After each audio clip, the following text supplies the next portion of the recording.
je voudrais te parler d'un sujet qui me touche beaucoup. Je voudrais te parler de l'empathie. Je vais t'expliquer un petit peu tout ce qui s'est passé pour moi, mon expérience par rapport à ce mot. Alors pour expliquer un petit peu le degré de l'empathie, donc pour moi, l'image, c'est vraiment, il y a une personne qui est en face de toi dans la rue et qui se casse la figure. Donc il y a le degré 1 de l'empathie, qui est... Ouh, ça doit faire mal! Ah ouais! Oh là là, ça doit faire mal. Donc il y a le degré 2 de l'empathie, qui est... Ah, ça fait tellement mal, la pauvre. Oh, la pauvre, ça fait mal! Et il y a le degré 3 de l'empathie, où c'est aïe! Comme si on était tombé avec cette personne. Donc effectivement, j'ai connu ce degré 3 de l'empathie. Voilà, le plaisir, où tu souffres avec la personne. Cadeau! Donc hier, j'ai une amie qui est venue me voir via Messenger, et en fait, ça ne va pas en ce moment. Comme beaucoup de monde, ce qui est normal, enfin, on est vraiment dans un cycle en ce moment, c'est les montagnes russes, c'est assez fort, c'est très puissant et ça ne laisse aucun répit. Même moi, enfin je veux dire, j'y échappe pas quoi, hein. Je suis en pleine montagne russe, enfin c'est la folie, en mode bipolarité bonjour. Donc ce jour-là, elle est venue me parler, en fait vider son sac, tout simplement, vider son sac de peur, de trouille, de peine, de tristesse, ça allait pas du tout, ça va pas du tout. Et donc moi, dans cette discussion au début, j'ai essayé de prendre beaucoup de hauteur, je lui disais mais non, mais ne t'en fais pas, ça va aller, c'est normal, je lui disais c'est 2017, c'est l'année numéro 1, on est dans ce processus-là, soit dans l'accueil, essaie, machin, truc, pose des actions, fais ci, fais ça. Et en fait, elle avait juste besoin de... Elle avait pas besoin de conseils à ce moment-là, mais pas du tout. En fait, elle avait juste besoin de vider son sac. Et en fait, à un moment donné, mais moi j'ai coupé court. Et je lui dis, je suis désolée, mais là je suis épuisée, on s'arrête là. On se reparle plus tard. Bisous. Sans aucune explication. Et en fait, j'ai vraiment agi sous le coup de l'urgence. Et donc, elle est revenue me voir quelques jours plus tard pour me demander qu'est-ce qu'elle avait fait de mal. Et c'est ce moment-là où j'ai fini par mettre des mots dessus, où j'ai vraiment expliqué ce qui s'est réellement passé pour moi ce jour-là. Donc en fait, je lui ai dit, écoute, c'est pas du tout contre toi. C'est pas ta faute non plus. Le truc, c'est ce que je suis. Et je suis empathe. Je suis une immense empathe. Moi, je suis au degré 3. Et effectivement, j'apprends à prendre beaucoup de distance et jusque-là, j'y arrivais très très bien. J'arrivais très très bien à rester au niveau 2 en mode ouh, je comprends, je sens ta douleur. Après, ça ne m'appartient pas, il n'y a pas de souci, mais je sens que tu as mal, mais ça ne m'appartient pas. J'arrivais très bien à faire ça jusqu'à quelques jours. Et en fait, je lui ai dit, c'est pas du tout contre toi. En fait, ce qui s'est passé ce jour-là, c'est que quelques heures avant toi, j'ai eu un message par Messenger qui est venu me demander pourquoi elle avait fait ce cauchemar cette nuit. Elle avait peur par rapport à ça et elle me demandait quelque chose. Elle me demandait si j'avais un message pour elle. Une heure plus tard, c'est une autre qui est venue qui m'a contactée pour me demander si j'avais un message pour elle parce qu'en ce moment elle était triste et que ça allait pas du tout. Et une troisième personne. Enfin, ça n'a pas arrêté. Et il y a eu donc mon amie qui est venue me voir et qui a déballé aussi toutes ses peurs et toutes ses angoisses. Et je lui dis, là, j'ai pas du tout réussi, quoi. Je me suis sentie happée. Je me suis sentie happée par toutes vos émotions et je me retrouvais pas du tout. J'arrivais à prendre, mais aucune hauteur. J'arrivais pas à prendre de la hauteur. C'était un truc de fou, vraiment. C'était même impossible. J'étais complètement happée. Je commençais à ressentir des vertiges d'ailleurs. Et ces vertiges, je les connais bien. Ces vertiges, c'est quoi? Le vertige, c'est lié au chakra racine. Et c'est vraiment le signe qu'on n'est plus du tout dans notre corps. Et c'est complètement ça. C'est que là, j'étais en train de faxer en fait toutes ces émotions, toute sa vie, toute sa peine. Et je me dis, ça m'appartenait en fait. Je me fondais, je me laissais complètement envahir et happer. Donc je lui ai expliqué. Et t'as, oh oui d'accord, je comprends. Donc voilà comment je me suis trouvée amenée à parler par rapport à ce sujet parce qu'il me touche très fort en ce moment et je suis sûre et certaine que ça va résonner pour beaucoup. Parce que concrètement, je pense qu'on est vraiment tous en pâte à différents degrés, mais on est tous en pâte et il y en a beaucoup qui sont en pâte en mode grosse souffrance avec l'autre personne et qui n'en prennent pas conscience. Un exemple tout bête, il y a une amie qui va venir vous parler, venir à la maison, elle va venir boire un thé et en fait elle va déballer, voilà, tout ça va pas en ce moment, ça va pas du tout du tout. Et elle est en train de perdre pied, et elle est presque à la dépression, ça va pas du tout du tout du tout du tout. Donc vous allez l'écouter, vous allez essayer de lui donner quelques conseils, mais vous allez surtout l'écouter en fait. Et quand elle va partir, vous êtes comme ça sur les chaises en mode oh, je suis épuisée. Oh, mais je sais pas pourquoi, je pense que c'est la pleine lune qui arrive, je pense que je suis très fatiguée en ce moment. Non, non, non, non, non. Ce qui s'est passé, c'est ça, c'est qu'en fait vous avez reçu toute son émotion et que même en fait si ça vous appartient pas, à un moment donné, maintenant on le sait, c'est plus un secret, les mots ont une vibration, les pensées ont une vibration et même si voilà, c'est des mots comme ça, mais c'est fixé à une personne, elle est en train de vous parler à vous, en plus elle est en train de capter toute votre intention, donc toute votre énergie par rapport à ça. Donc allez, allez qu'on y va, allez qu'on y va, allez qu'on y va. Donc elle, effectivement, ça lui fait du bien. Mais pourquoi ça lui fait du bien? Pourquoi ça lui fait du bien de parler de ça? Parce que justement, elle est en train de se vider. Et ce mot, il est fort, je sais, il est un peu violent, mais en même temps, c'est vrai, elle est vraiment en train de se vider. Là, à ce moment précis, là, instantanément, vous êtes une poubelle. Je sais, alors c'est complètement inconscient. Et c'est pour ça justement que j'ai envie d'en parler parce que je trouve que c'est hyper important aujourd'hui de prendre conscience de ça. Que c'est hyper important que chacun reprenne sa responsabilité de tout ce qu'il est, toutes les paroles qu'il va avoir, tout ce que ça va engendrer. Alors effectivement, lui, il va se sentir bien. Il va se sentir, je me suis soulagée, ça m'a fait du bien de te parler. Ça lui a fait du bien de se parler parce que justement, les mots sont sortis, donc l'émotion est sortie. La blessure est toujours là, évidemment, mais l'émotion est sortie. Sauf que l'émotion, elle est allée quelque part. Et elle est allée en direction de toi. Et en face, en train de l'écouter. De ton oreille attentive et remplie d'amour. Qu'est-ce qu'il faut faire à ce moment-là? J'ai fait beaucoup de soins énergétiques, j'ai fait beaucoup de séances via Skype.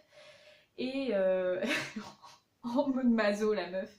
Mais en fait non, ça allait parce que justement j'ai appris à mettre de la distance par rapport à ça. Sauf que là, ces derniers temps, je n'y arrive plus. Parce qu'effectivement, moi aussi, je suis en plein processus. Je suis en plein processus de l'année 2017, comme tout le monde, je suis en plein processus du mois d'octobre, comme tout le monde, et moi non plus ça va pas, comme tout le monde. Alors effectivement, je sais que ça fait du bien de parler, mais du coup, le faire en conscience. Le faire en conscience, ce sera vachement plus sympa et du coup, il y aura même possibilité d'avoir un échange. De le faire en conscience. C'est de prendre de la hauteur par rapport à ça et de ne pas y mettre... pas se vider comme ça. En séance, effectivement, c'est différent. Je demande à la personne de se vider parce que justement, elle en a besoin. En séance, c'est complètement différent. Mais dans ma vie sociale ou enfin voilà, à côté, non. Non, ça je ne vais pas et je ne le permets pas. Parce que je suis pas une poubelle. Et je sais que c'est pas du tout l'effet voulu. Mais en tout cas, c'est ce qui se passe. Après, effectivement, je suis consciente que par rapport à ça, si ça me touche, c'est que oui, ça atteint un doute en moi, une blessure en moi. Enfin voilà, après il y a aussi l'empathie, mais il y a aussi au fait... Enfin, tellement de choses les gars. Il y a tellement de choses qu'il faut prendre en compte aujourd'hui. Alors il faut prendre en compte que l'extérieur n'est que le reflet de ton intérieur, ok. Il faut prendre en compte qu'il y a aussi le fait qu'on est empathe, ok. Il faut faire attention à cette empathie, il faut garder la distance et la hauteur nécessaire par rapport à ça, d'accord. Ensuite, qu'est-ce qu'il faut Ah oui, la personne qui est en face de toi, c'est ton miroir. Alors, Je vais arrêter de dire que c'est ton miroir, parce que c'est pas exactement ça. Parce que du coup, je me suis rendu compte que quand je disais ça, ça donnait l'effet de ok, donc en fait, j'ai les mêmes blessures qu'elle. Non, pas nécessairement. En fait, quand je dis que la personne, c'est plus ça va plus te permettre de comprendre que tu as une blessure. En fait, elle va faire ressortir, ouais, elle va faire ressortir ou révéler à un moment donné le fait que tu as une blessure. Tout simplement, elle vient de te révéler que il y a quelque chose en toi qui n'est pas guéri. Donc effectivement, il faut prendre en compte ça aussi. Il faut prendre en compte aussi qu'il y a la loi d'attraction qui fait par rapport à ça. Enfin, c'est ouf. Je sais, on dirait que ça fait beaucoup de choses à apprendre, mais en même temps, quand tu prends conscience de tout ça, tu vis ta vie avec beaucoup plus de conscience, justement. Avec les yeux ouverts, grands ouverts, et du coup, tu fais attention. C'est comme ça qu'on avance, c'est faire attention aux mots que tu vas employer, à ce que tu vas dire. Est-ce que vraiment, là, ce que tu es en train de dire, ça reflète ta vérité vraie? Est-ce que vraiment, là, ce que tu es en train de dire, est-ce que ça va aider l'autre personne? Je sais qu'on n'est pas du tout habitué à faire ça. Je sais qu'on n'est pas du tout habitué à faire ce genre de choses. Et voilà, c'est pas du tout un réflexe. Et justement, je sais qu'il y a beaucoup qui sont en train de se dire oh, bah attends, bah merci quoi, la vie, ça va être ça maintenant? Bah, d'accord. Du coup, on se dit plus rien. C'est bon quoi. Je sais bien, hein. Mais en même temps, qu'est-ce qu'on se porterait mieux? Sérieux, qu'est-ce qu'on se porterait mieux? Franchement. Parce que du coup, cette amie, elle a dit des choses, elle a osé, et je suis pas la seule à qui elle en a parlé. Et ce matin, elle m'a envoyé un message, elle m'a dit Waouh, mais je suis trop contente, j'ai été vachement rassurée, ça m'a rapporté beaucoup d'amour, je suis super contente. C'est absolument génial. Elle est tellement de bonne humeur, j'avais pas envie de lui dire, mais du coup, là, elle va le savoir. Et en fait, j'ai envie de lui dire Mais ça va être éphémère. Ça t'a fait du bien, ça te fait du bien sur le coup, et c'est génial. Mais en même temps, la blessure, elle est toujours là. La blessure, elle est toujours là, et ce manque d'amour que tu as pour toi, que du coup tu cherches en extérieur, il est toujours là. Et que tant qu'il y aura ce manque d'amour, bah, du coup tu ressentiras toujours ce manque, et tu auras beau essayer de le chercher en extérieur. Évidemment que tu en trouveras en extérieur de l'amour. Évidemment, parce que tu es quelqu'un qu'on aime, qu'on aime tellement, mais puissance 10. Mais ça va être éphémère.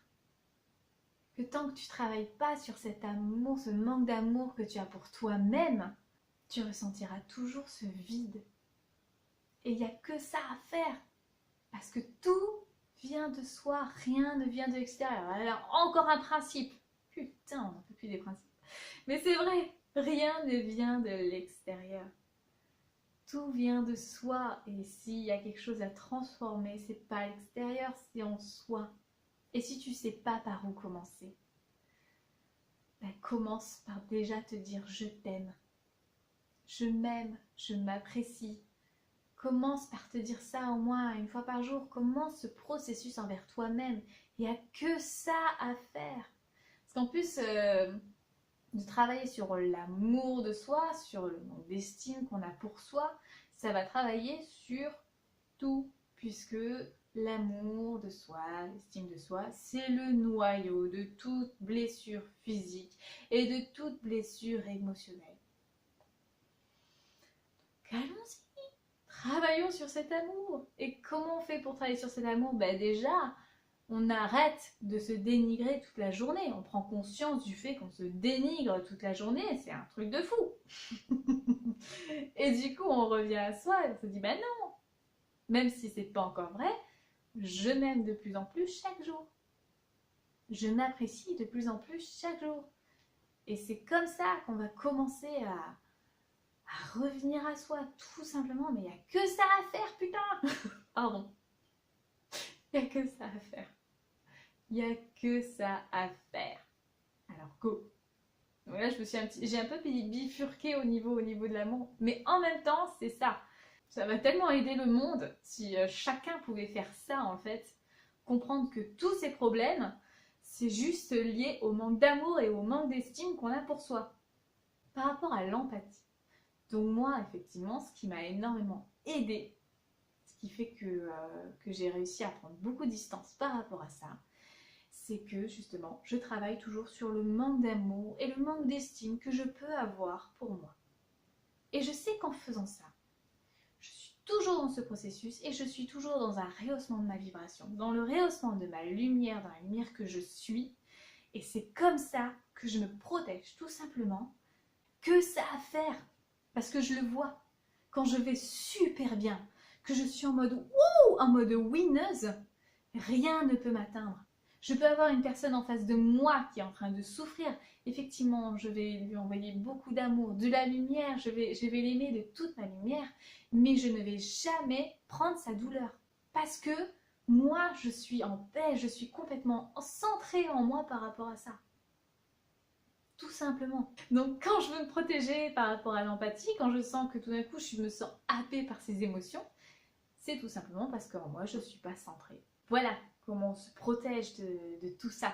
Et vraiment prenez conscience de ça. Prenez de la hauteur et regardez.